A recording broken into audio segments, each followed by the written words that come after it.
Okay, so the care and feeding of microbes. Or microbial growth and nutrition. We talked about thermodynamics and energy last time, and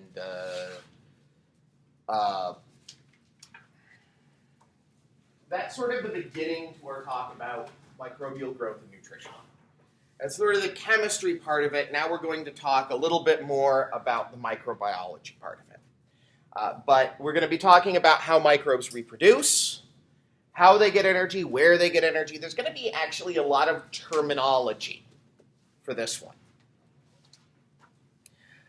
The first thing to understand is that there are two different things that we're going to talk about. One is where an organism gets energy from, that, ATP, NADH, all that, catabolics, metabolic stuff that we talked about. The second is where it gets carbon, because these are different chemical processes. They're often linked. Many, but not all organisms are going to get them from similar sources, but not always, and there can be some pretty weird stuff going on. So all living things, and therefore all bacteria, require these two things: energy and mass. You need energy to sustain your chemical processes, to fight against entropy, to run all of the chemical reactions that go on in your body. This energy is usually used in the form of ATP. And we talked about how glycolysis and fermentation and the citric acid cycle and electron transport chain goes through to make ATP. But if you go all the way through cellular respiration, what happens to the carbon? What happens to the carbon? It gets released as CO2, exactly. So if all of your intake happens and you're getting plenty of energy, but all of your carbon dioxide is constantly being released as CO2, can you grow? What do you think? No, because the components, the physical components of your body, are made of organic molecules. And the one thing that all organic molecules have is carbon bonds. So if you don't have any way to get carbon and retain it in your body, whether you're a person or a cell or a bacteria, then you can't grow.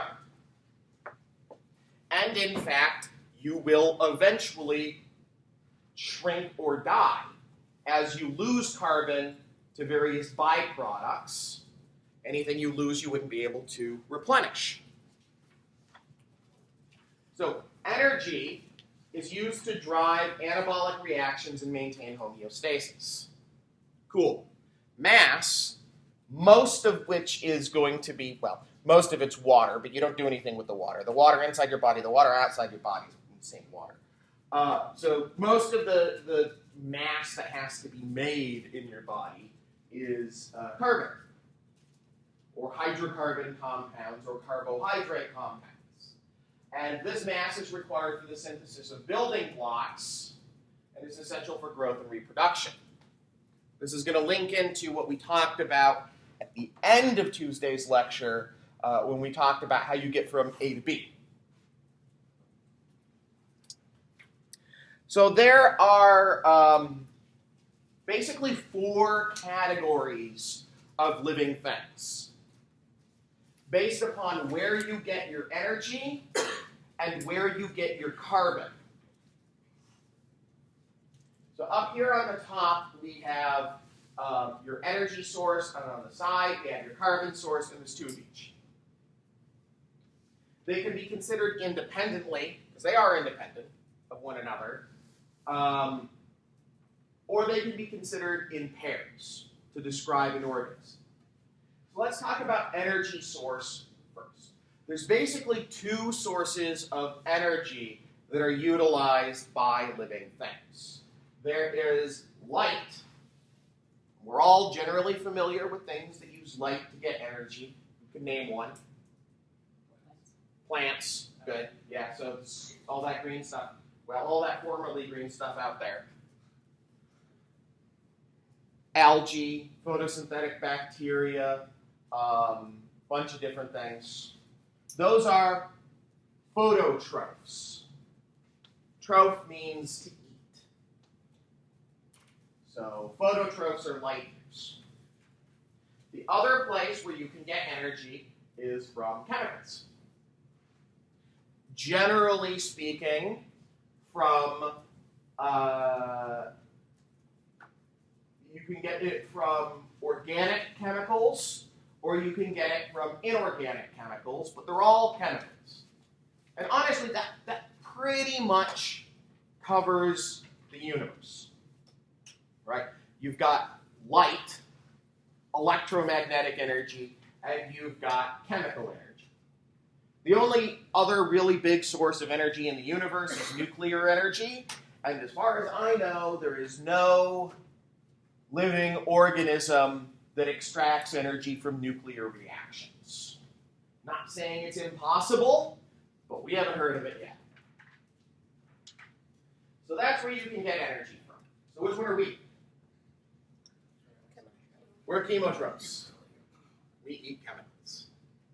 The other question is where you get your carbon from.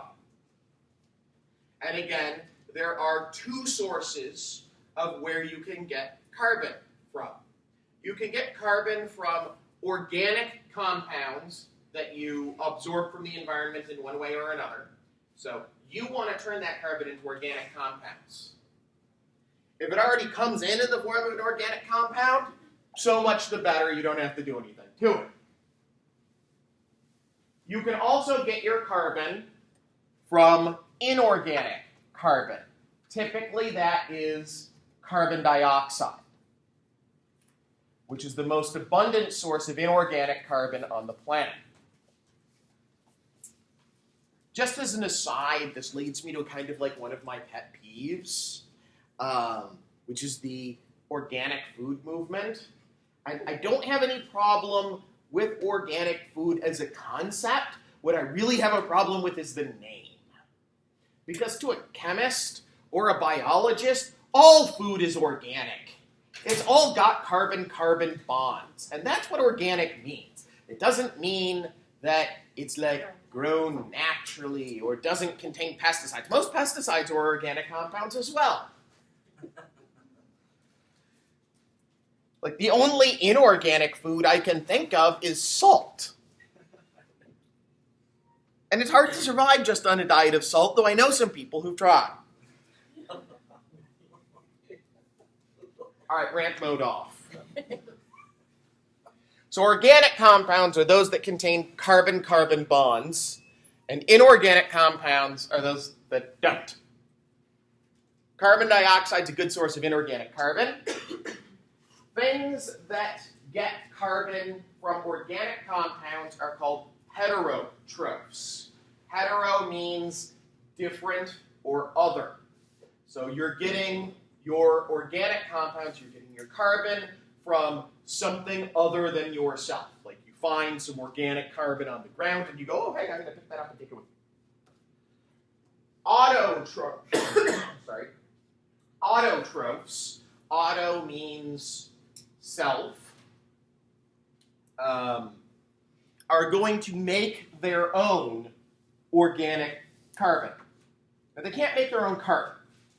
Like, you can't make an atom. You can make an atom, but living things can't do it. It takes, like, big reactors and nuclear stuff and whatnot. So, you can't make your own carbon. You have to get the carbon from out there. Here's a carbon, there's a carbon, here's a carbon. They're all unconnected to one another. And then you're going to, like, in the forge of your, usually chloroplast in this case, you're going to bind those carbon molecules together and form them into organic compounds. So you're making your own organic compounds with the carbon from the atmosphere. That's an autotroph. So we combine these things we get 4 categories. We have photoautotrophs, which get their energy from Light. And their carbon from carbon dioxide, right? You have photoheterotrophs, which get their energy from and their carbon from organic compounds. You have chemo autotrophs, which get their energy from chemicals. Somebody said light, now it's chemo. Yeah, you get your energy from chemicals, and you get your carbon from, if you're an autotroph, you're getting it from carbon dioxide. Or you have chemoheterotrophs, which get their energy from chemicals and their carbon from organic compounds. Which are we? Chemoheterotrophs.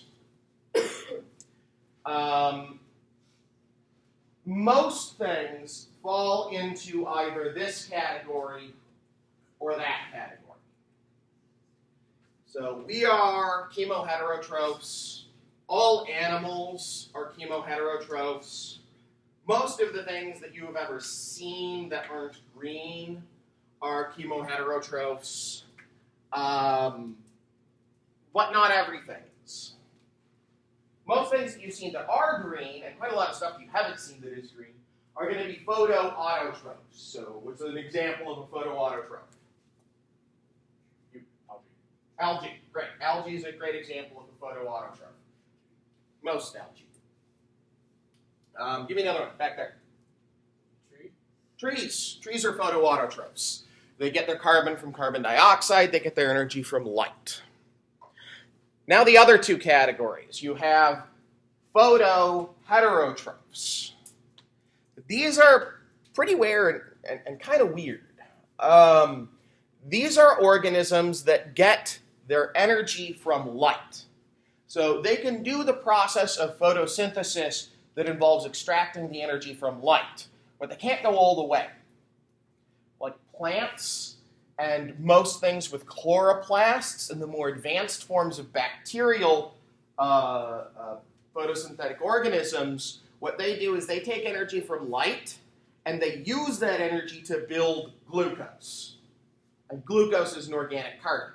So they're sucking in carbon dioxide and using the energy to build glucose.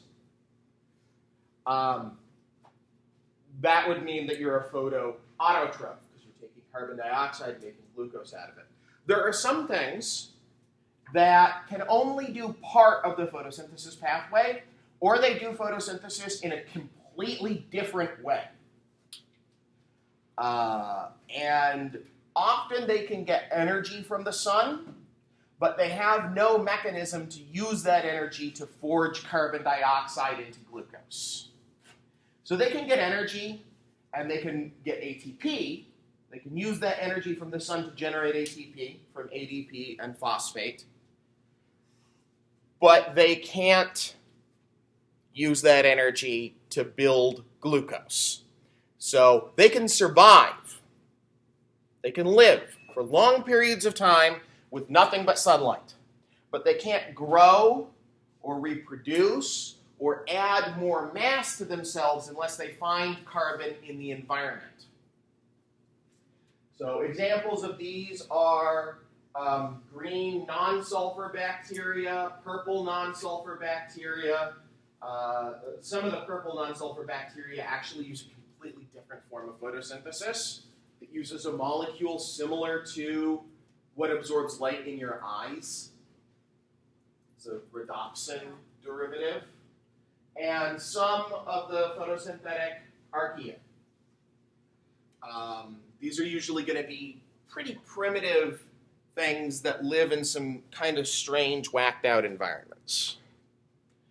The other outlier category is chemo autotrophs. Most of these are going to be what are called chemolithoautotrophs. Litho means stone. When we think of getting energy from chemicals, what chemicals do we get energy from? What chemicals do you get energy from? Food, which is made of carbon, like glucose and fats and organic compounds, right? Yeah. Organic compounds are very energy rich. It's very easy to get energy from them. But they are not the only energy-rich molecules out there. There are inorganic, sometimes completely non-carbon containing, usually completely non-carbon containing, compounds that are very energy rich. We don't use them because we don't need to. But these chemo autotrophs do. So the litho is because it's inorganic chemicals that they're getting their energy from.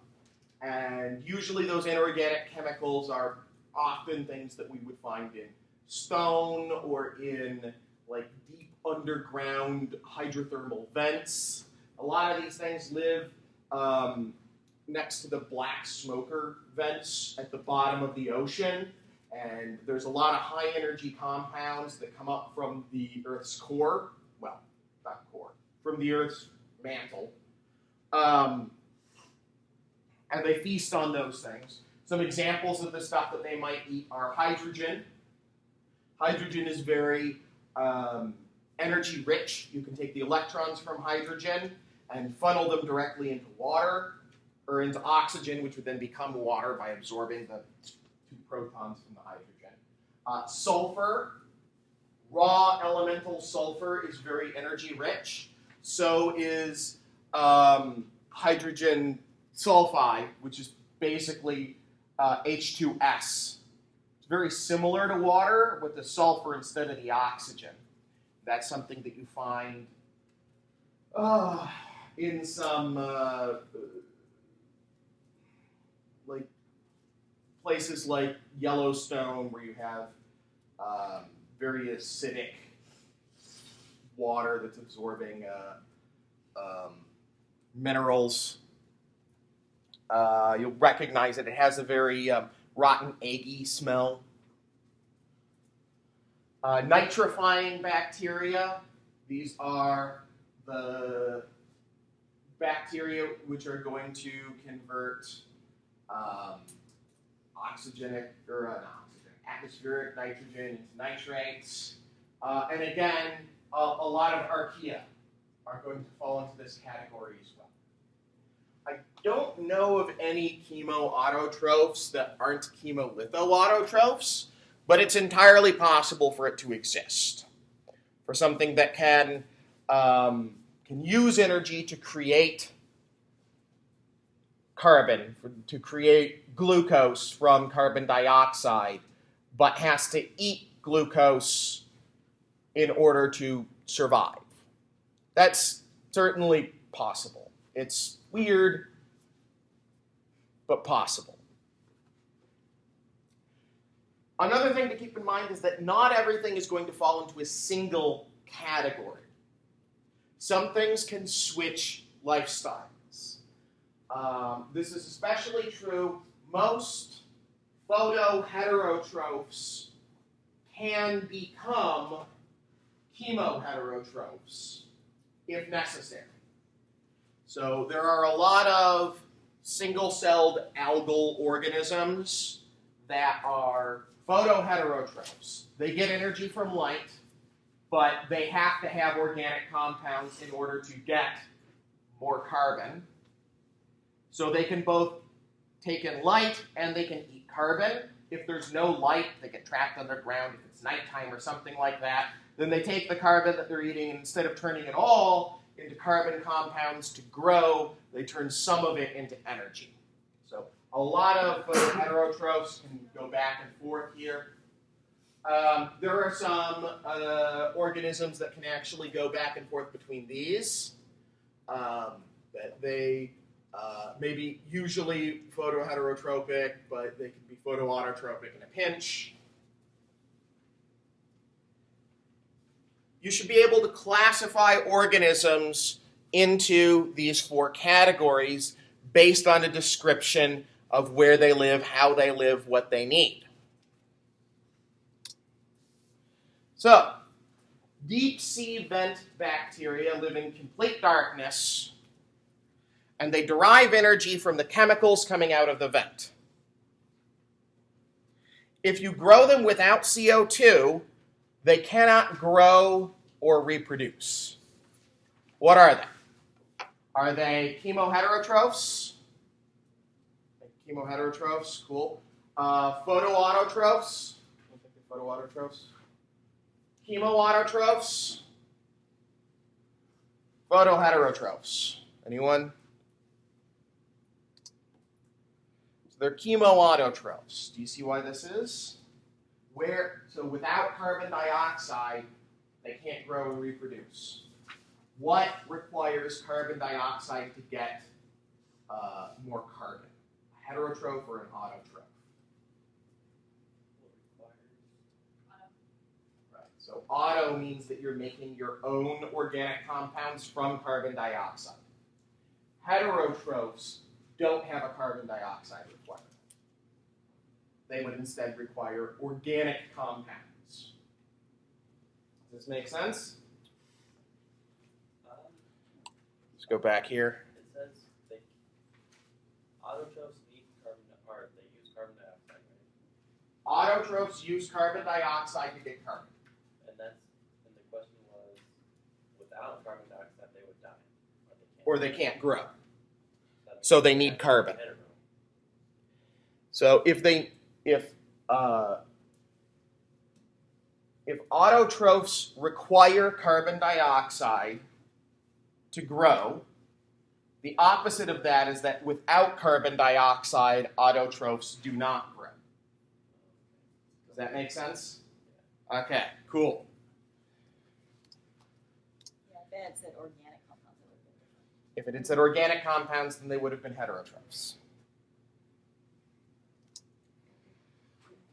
Any questions about that? Cool? Okay. So, there are lots of things that are required for growth other than the two big ones. So the two big ones are energy and carbon. Everything needs energy, everything needs carbon. Okay? Then we get into the smaller things. There are some things that everyone needs, every living thing needs, and then there are some things that some living things need, but not all of them.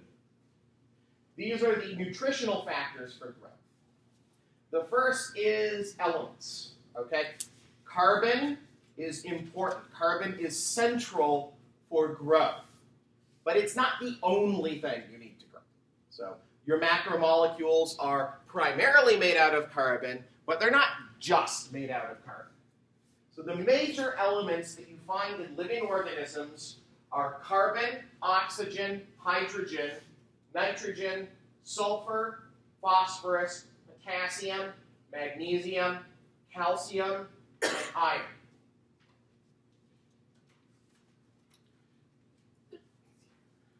That is in order of decreasing abundance. So you need more carbon than oxygen, more oxygen than hydrogen. This is by mass. More hydrogen than nitrogen, more nitrogen than sulfur. But you are going to need all of these things, whether you're a human or a bacteria. When you get down to stuff like calcium and iron, you need some, but you don't need a ton. Still, if you take the iron away from a bacteria, that bacteria cannot grow and will eventually die. As we'll find out later in the class, that's actually one of the mechanisms that your immune system uses to kill bacteria, is by stealing its iron. Organisms are classified based on their carbon usage. We just talked about this. Organisms can also be classified based on their oxygen usage, and we'll be talking about that in a little bit. Yes? You said that list was decreasing as far as the amount necessary that we need? Yeah.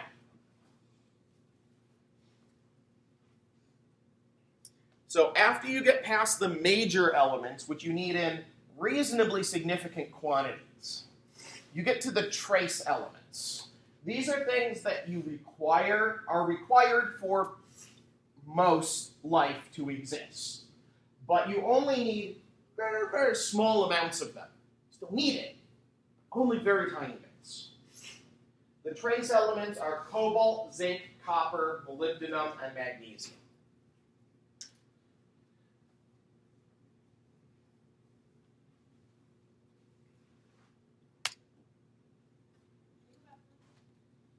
Sure.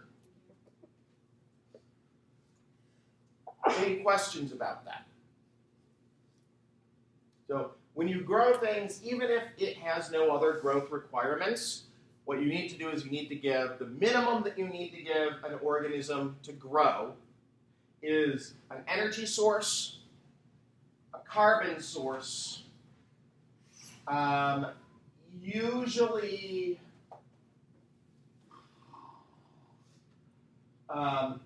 it can take its oxygen and hydrogen from the water around it, but you also need to give it a solution of salts. Not in very high quantities, but it needs a few salts. Specifically, it's going to need usually phosphate, potassium, calcium, magnesium, iron, and these are actually abundant enough just everywhere that you don't usually need to add them specifically. Like, even after, like in any water that you get from a tap, you're going to have traces of cobalt, zinc, copper, molybdenum, manganese. It doesn't take a whole lot of them, so you don't usually have to add those. Maybe sometimes if you're using like 18 mega ohm deionized water, you're going to add a little bit of salts. Can I go forward now? Cool. Growth factors. So everything that we've talked about thus far has been the requirements for life. Those are things that it has to have. Growth factors are optional, or at least they're organism dependent. Now, usually most people have heard of growth factors, and that's not the growth factors that we're talking about here. Like, most people have heard of like human growth factor or growth factor hormones. Those are physiology stuff. We might talk a little bit about them later on. But they are basically chemical signals that tell you, your body, to grow. These are totally different. Same word, totally different concept. Growth factors are organic molecules which are other than some organic molecule like glucose, but organic molecules that are required for the growth of an organism that it cannot make on its own. So I think we mentioned a little bit last time the essential amino acids versus the non-essential amino acids. So humans can make on our own some amino acids. You don't have to eat those. Your body can make them. But there are some amino acids, I think there's like 9, that you can't make. If you do not get them in your diet, you will eventually die. Those are growth factors. Those are things that you have to eat in order to grow and survive. You can't make them on your own. Like, you can try to live on a diet of just, like, starch, like an all-potato diet. You'll get by for a while because you're getting plenty of glucose, sugar, starch. So you're getting plenty of carbon, you're getting plenty of energy, but you're not getting those things that are essential and that you cannot make. Yes? The only food that I know that has all 9 of them is quinoa. Is what? Quinoa? Well, the only vegetable might be true. Most meats are going to have all of them because you're going to find like, where do you find amino acids? In protein, right? So anything that's got a lot of complicated proteins is probably going to have all of them. Quinoa, I believe, does have all 20 amino acids by itself. I've also been told that you can go pretty far in a combination of rice and beans, because beans have like half of the essentials and rice has the complementary half. There are other things that like I would require. I wouldn't necessarily recommend that somebody exist entirely on a diet of rice and beans, but hey, we're all college students. We've all been there. I've certainly lived off of rice and beans for a while, and to be entirely honest, it's better than a diet of pure ramen, which will eventually kill you.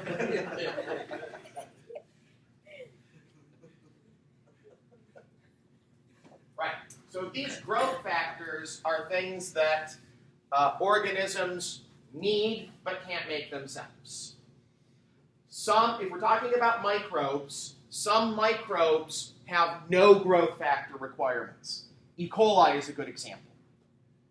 You can grow E. coli by giving it glucose for carbon and energy and a solution of salts, most like the molybdenum, manganese, calcium crap that we talked about in the other stage. And that's it. It'll be able to grow and reproduce just fine with just those. On the other hand, something like Mycobacterium genitalium or Pseudomonas. Pseudomonas is a very common organism we'll talk about later on, have very wide growth factor requirements. Like, there's a lot of stuff that they can't make. They have to be given, like 7 different amino acids and these particular types of, fatty acids. And there's like, I think, 22 different things that you have to add to the mixture in order to get Pseudomonas to grow. Organisms that have a large number of growth factor requirements, stuff that you have to give it, it can't make itself, are called fastidious. Who knows what fastidious means in like normal speech? Picky, right? They're picky eaters. They have a lot of requirements, right? The meat has to be medium, not too rare, but not overdone, and not too much salt, and it can't have pepper because they don't like spicy foods, but it needs to have a lot of flavor. They have a lot of requirements to their eating, right? So that's what fastidious means. What exactly is a growth factor then, like an amino acid or? An amino acid could be a growth factor.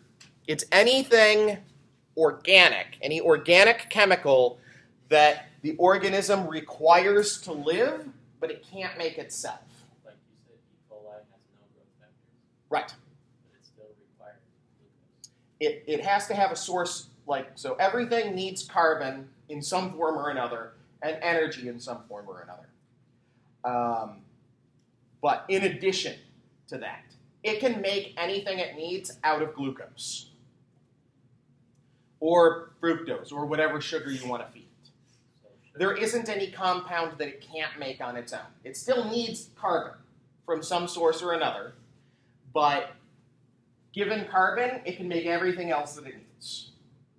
As opposed to Pseudomonas, which cannot take carbon in the form of glucose and make several of the amino acids out of it. Even though it's chemically possible, it just doesn't have the enzymes to do it. So you remember the A to B that we talked about on Tuesday? There are some B's that it cannot get to, and it just has to eat. There are some things it cannot make for itself, even given the raw materials.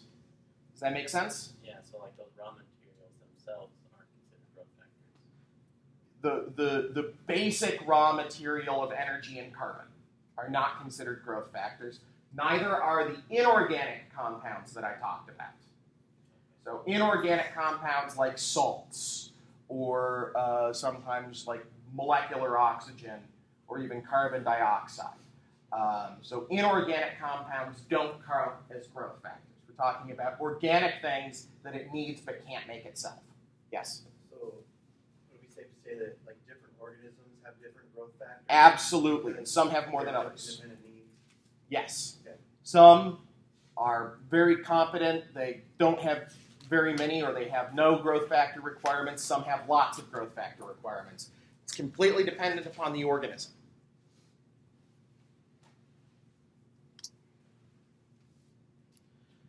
So temperature. Temperature affects bacterial growth. And different bacteria like to live at different temperatures. Being scientists, we like to put things into categories. And so we have categories at which different things would like to live. Okay?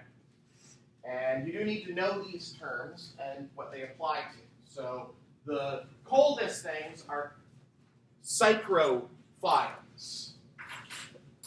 So psychro means cold, phile means to love.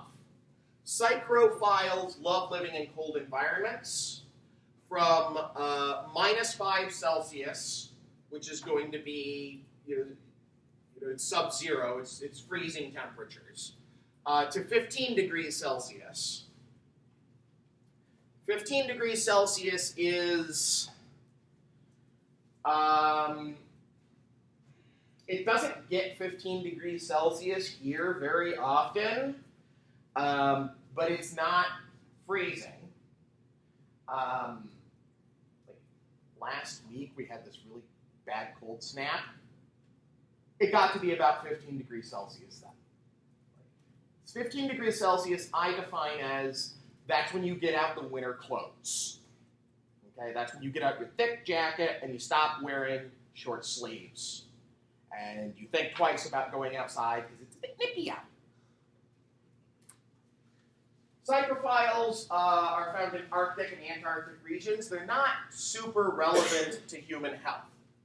Because if you are 15 degrees Celsius or less, you're dead. Psychrotrophs, which are not on this list, but they're going to be peaking right around here. Psychrotrophs, troph means to eat or to grow. These like cool environments, but like not freezing.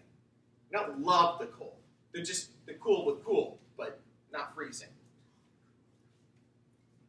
These live from 20 degrees Celsius to 30 degrees Celsius, usually with a maximum around 25. 25 degrees Celsius is room temperature. So most of the things that just live on the countertop or just live out in the world, not in an organism, going to be psychrotrophs. Psychrotrophs are important to humans because these are most of the environmental bacteria. A lot of the soil bacteria are psychrotrophs.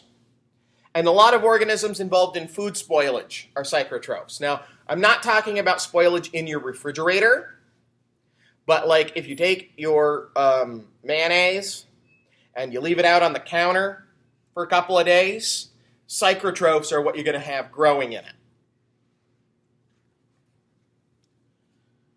Mesophiles. Meso means middle, phile means to love. These love nice, normal, warm but not hot temperatures.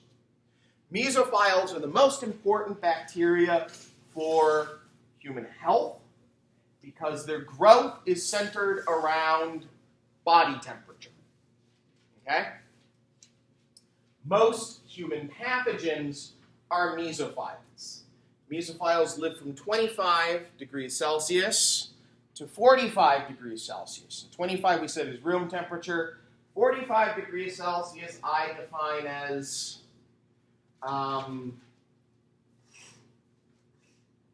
when you run your bath and it's like a nice hot bath. It's putting some steam out. You put your hand in, you go, ooh, that's a nice hot bath. It's like, it's not going to cook you.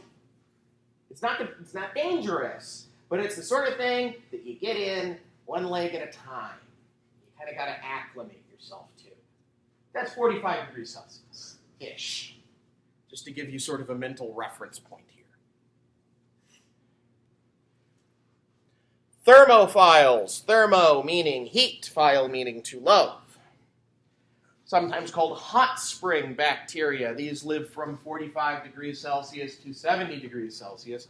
Most of them are a little bit too thermophilic to really be pathogenic for humans. If 45 degrees Celsius is, a nice, good, hot bath, 70 degrees Celsius is scalding. All right?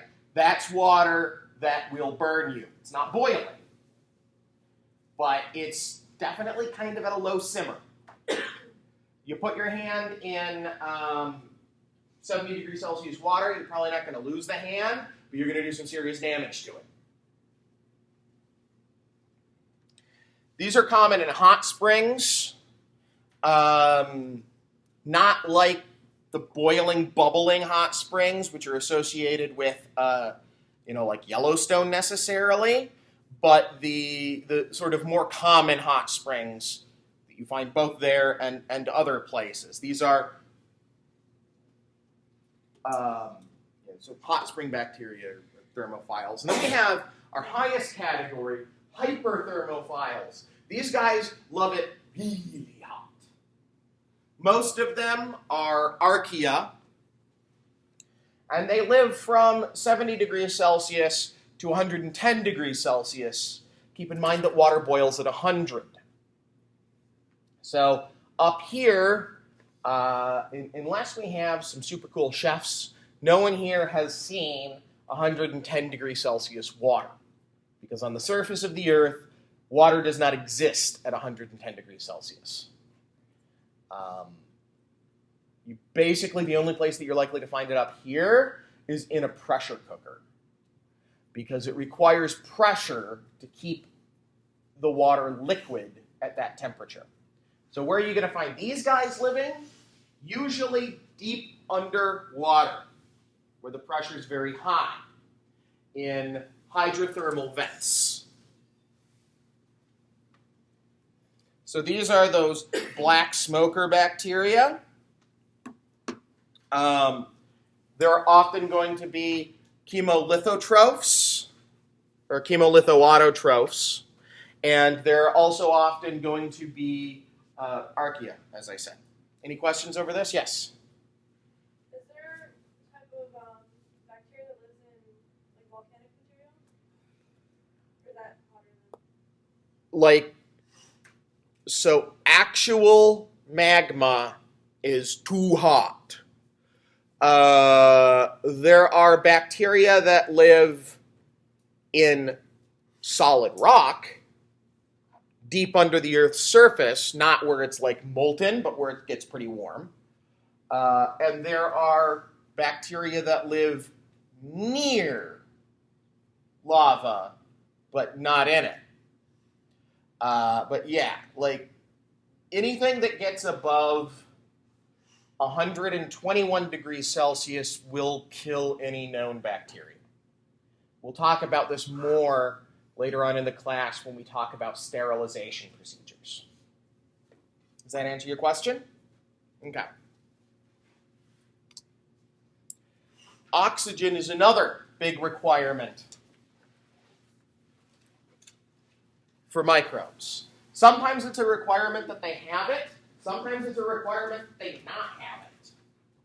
Okay? So depending upon what oxygen level things like, we have different terms for it. These pictures here, what they represent is, think of them as a tube of water. It's open at one end. And so that means that there's oxygen in the air, and the oxygen diffuses into the water, and the deeper you get in the water, the less oxygen there is. Okay? So our first category is obligate aerobes. Aerobic means oxygen using. So these things have to have oxygen. We are obligate aerobes. The kind of crappy thing about being aerobic is that oxygen is a poison. In fact, there's some research which would tend to indicate that many, if not most, of the effects of aging are actually linked to the fact that you breathe oxygen. So if you could hold your breath long enough, you could live forever. Now, Oxygen is a poison, but it's a poison that we can obviously deal with because we're not dead yet. And things that live in the presence of oxygen have certain components to deal with that oxygen. They aren't perfect, but we have them. These are catalase. Catalase is for getting rid of hydrogen peroxide. Hydrogen peroxide is a reactive oxygen substance that is a byproduct of cellular respiration. So if you use oxygen, you make hydrogen peroxide, you got to deal with it with catalase. The other one is superoxide dismutase, which gets rid of the superoxide ion, which is O2 minus. Actually looks sort of like this. You got oxygen, an oxygen.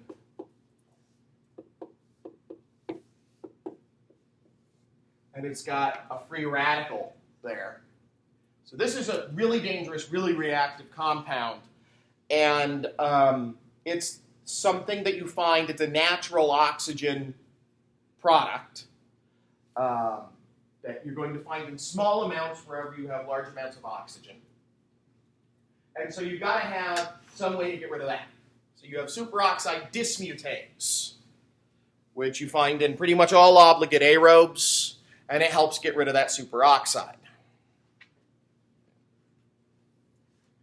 Obligate aerobes are usually using oxygen for cellular respiration, so for the energy process. Okay, next we have facultative anaerobes. Obligate. If you have an obligation, it's something that you have to do, right? So obligate aerobes have to be aerobic. Facultative, if you have the facility to do something, that means you're capable of doing it, but you don't have to. Facultative anaerobes have the facility to be anaerobic. They can live anaerobic if they want or if they need, but they don't have to be anaerobic. Facultative anaerobes can do all of the things that obligate aerobes can. They can do cellular respiration. And cellular respiration, as we talked about last time, is much more efficient than fermentation. So you'll note up here where there's a lot of oxygen, you got nice big cells, healthy cells, right? Down here where there's no oxygen, an obligate aerobe would die. These guys switch over to fermentation, right? So it's not as efficient. So you see like the cells, they're a lot smaller. They're less healthy. They aren't growing as fast, but they can still live. Since they can live aerobically, facultative anaerobes are going to have the same protection molecules as obligate aerobes, catalase and superoxide dismutase. Anyone give me an example of a facultative anaerobe? Yeast. Yeast is a good one. E. coli is another example. A lot of bacteria are facultative anaerobes. Obligate anaerobes. Again, obligate means an obligation. These things do not use oxygen. They do not do cellular respiration. They are entirely fermentative, or they use something really weird. But they also, since they don't need oxygen, they don't have any protection against oxygen. Oxygen has its full poisonous effect and will kill them. So these guys only live at the bottom where there's no oxygen there to kill them.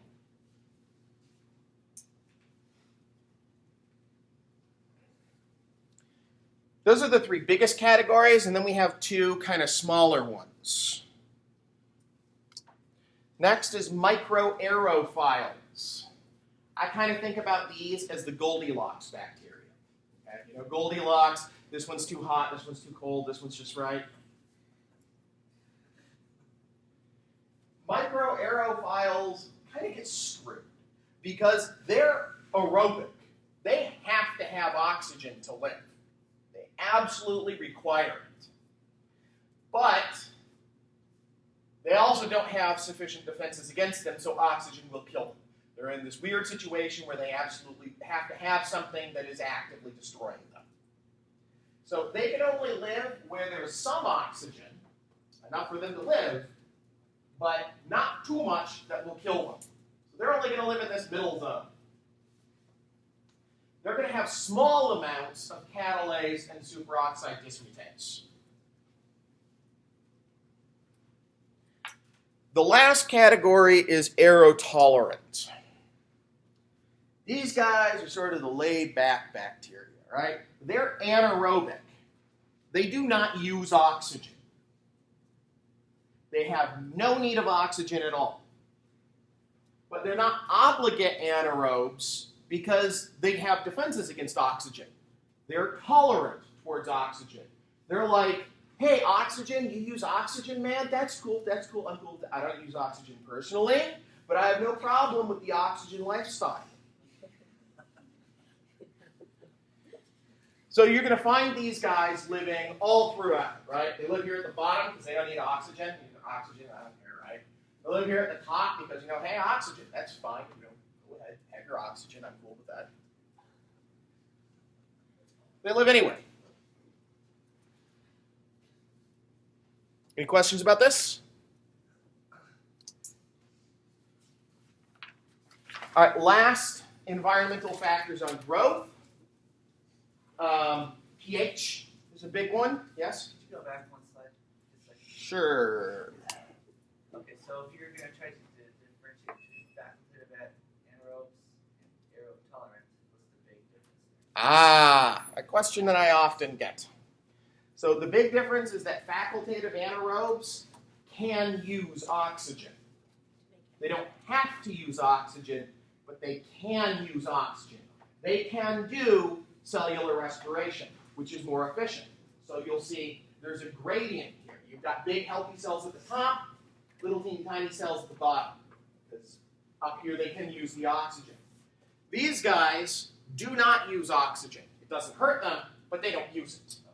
So you're going to see the same size cells, the same health cells, usually less efficient cells, slower growing cells because they're not using oxygen, all throughout. There's no catalase. Why? They're not using oxygen, so they're not making hydrogen peroxide. They still need superoxide dismutase because superoxide is something that just sometimes happens to oxygen. It's often like when oxygen gets hit by a high-powered light particle that causes an electron to fly off or something like that.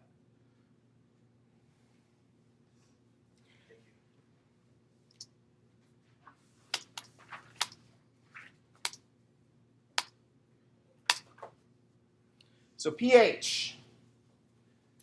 Some bacteria like it, the vast majority of bacteria like a neutral pH. You have a neutral pH. So most bacteria are neutrophiles. There are, however, some bacteria which have weirder requirements. There are acidophiles, which like it, what do you think? Acidic, right, yeah, makes a certain amount of sense. Some good examples of acidophiles are Acetobacter, which is the bacteria that makes vinegar, turns wine into vinegar. Vinegar is an acid, so it's actually making the environment more acidic, which it likes, and which most other bacteria don't like. So it's chasing away the other bacteria by creating a habitat that favors itself. Some lactic acid bacteria are acidophiles. A lot of archaea often have acidic requirements. There are even some that live in sulfuric acid drain off from mines. The other category is alkophiles. Alkali means basic. These live at pHs above 8.5. There are plenty of them out there, but they don't come into contact with humans on a very regular basis. A lot of them are going to be soil bacteria. Yes? Will H. pylori fall under acidophile, or does it have to be? We will talk about H. pylori later on in the class. H. pylori is, I guess, what I would call acetotolerant. It can live in an acetophilic environment, and it passes through the stomach acid. But actually, after it gets in there, it doesn't hang around in the acid. It buries itself into the lining of your stomach and uses your own stomach to protect itself. So it can tolerate that for a limited amount of time.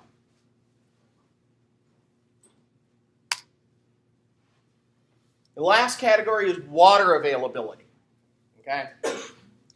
All microorganisms require water. All life on Earth that we've discovered or are likely to discover is water-based. But water is not necessarily available in all environments. Some of those might be places which are very dry, like the desert. But more importantly, if you remember from our discussion of osmosis, you can be totally wet and still lacking for water. Anyone here know what happens if you're stuck on a desert island and you drink ocean water? You dehydrate. So you can be drinking all the water that you want, and you will actually dehydrate yourself because the salt water is going to pull the water in your body out of you. It'll kill you faster. Nonetheless, there are bacteria that can live in high salt environments. There are basically two varieties of them. So there are osmotolerant bacteria. These are bacteria that basically the way they do it is the water keeps getting sucked out of them, and then they spend energy with active transport to pull the water back in. They can live in high salt environments, but they don't have to live in high salt environments. If they're not in a high salt environment, they're cool with that. It's that tolerant aspect again. The other one is halophiles. Again, these are often archaea.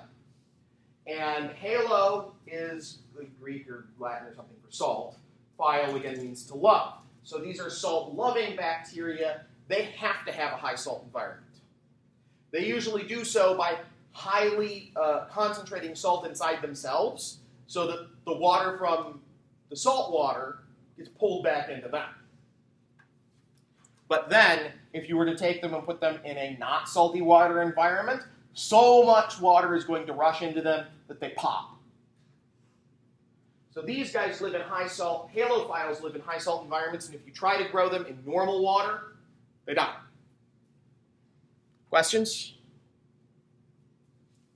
Cool. So thought experiment for you.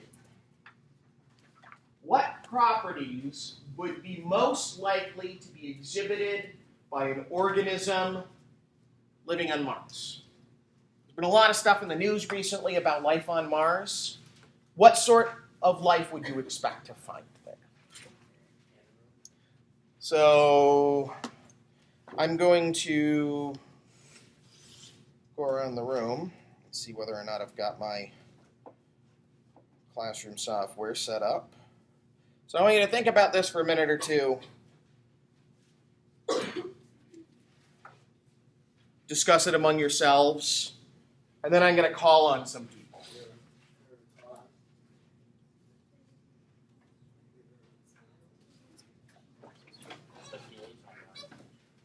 What is it like on Mars?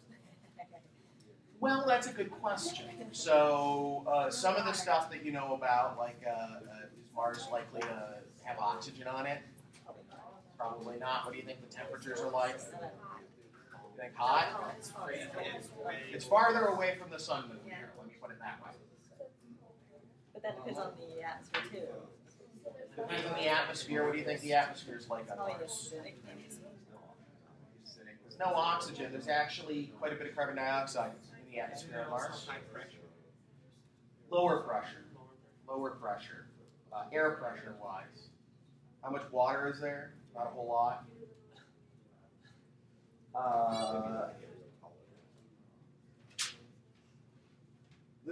There's not necessarily a right or wrong answer to this, by the way. This is why it's called a thought experiment.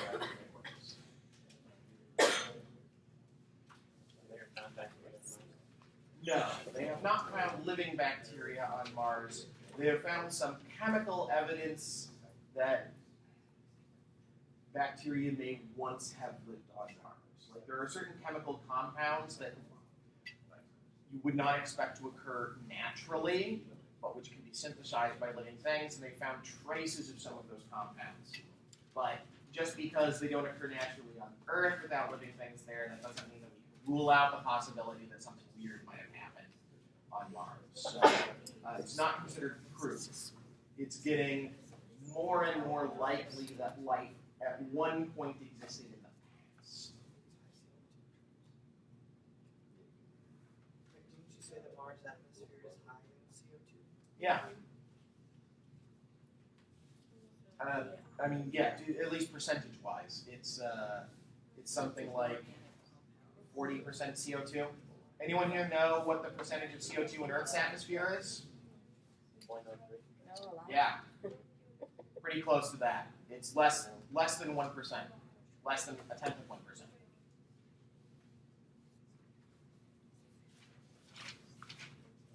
All right. Let's see. So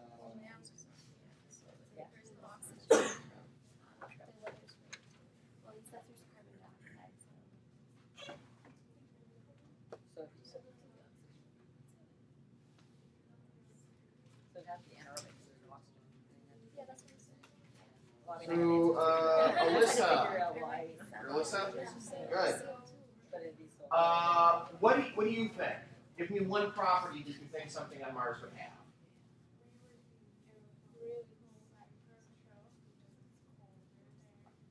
You think it would be a psychotroph or a psychrophile? What's the difference?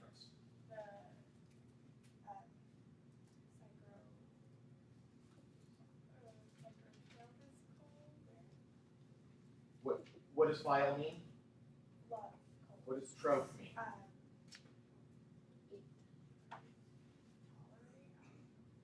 To grow or to eat. So what sounds like it's going to be colder? Something that loves cold or something that grows in cold? Psychrophile is going to be colder. So you think it's going to be psychrophilic? Good. Let's see. Candace? Back there. Cool. What do you think? You think it's going to be an obligate anaerobe? Why obligate? There's no oxygen, so why would it have developed a defense against it? Brian, what do you think? Running out of some options now.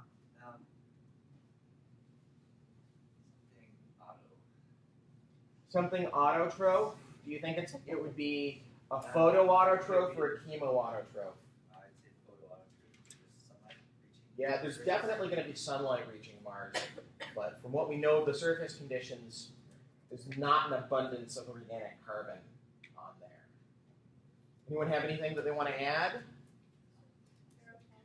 You think aerotolerant? Why do you think aerotolerant? It could be either. Is there oxygen on Mars? Not really, no. Oxygen's very reactive, actually.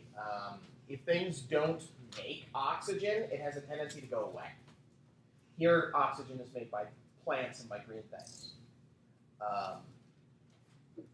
So oxygen will tend to react out of the atmosphere, so there's very little oxygen on Mars. So I would think that there's no reason why they would develop a defense against something that wasn't present.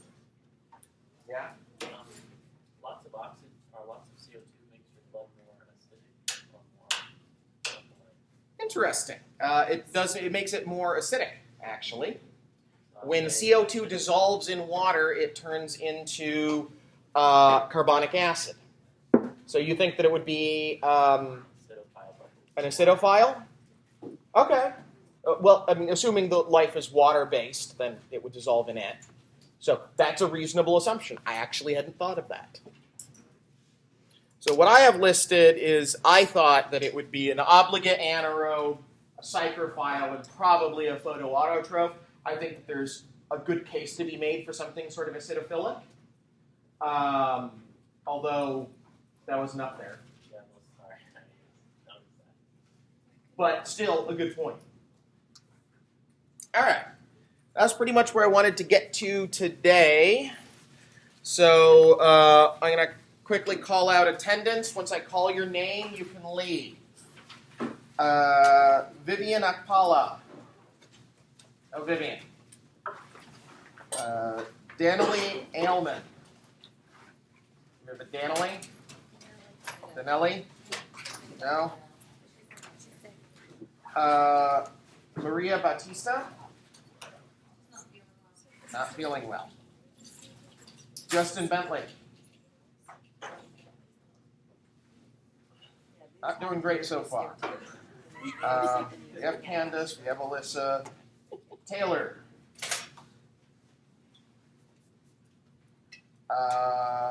Beatriz Gracia?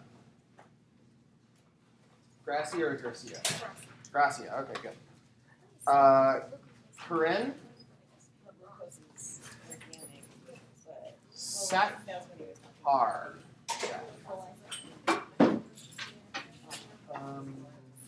Elena? Elena Howard? No. Sarah Johnson? Nicole Kulak? If I mispronounce your name, just let me know. Or if there's something else you'd rather be called, let me know. Stephen Langley. Danita Mayer. Danita. Jonathan McMullen. Nathaniel Oman.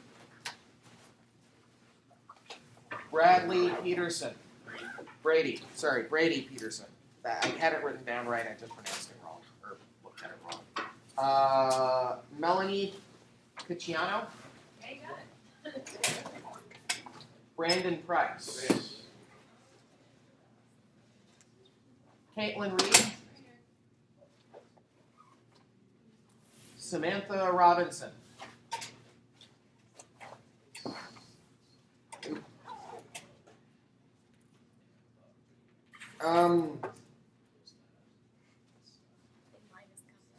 Yes. How do I say that again? Nana Shahidi Nada. Yep. T. Yeah. T. Right. I'll make it easy. Jared. Right here. Trayvon. It's Trevin, but Trevin. I go by my middle name. Which is Monson. Monson. Yeah. Can you spell that for me? M-O-N-S-O-N. Monson.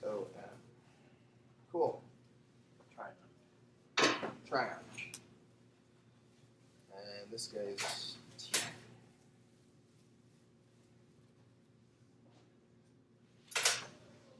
Yes.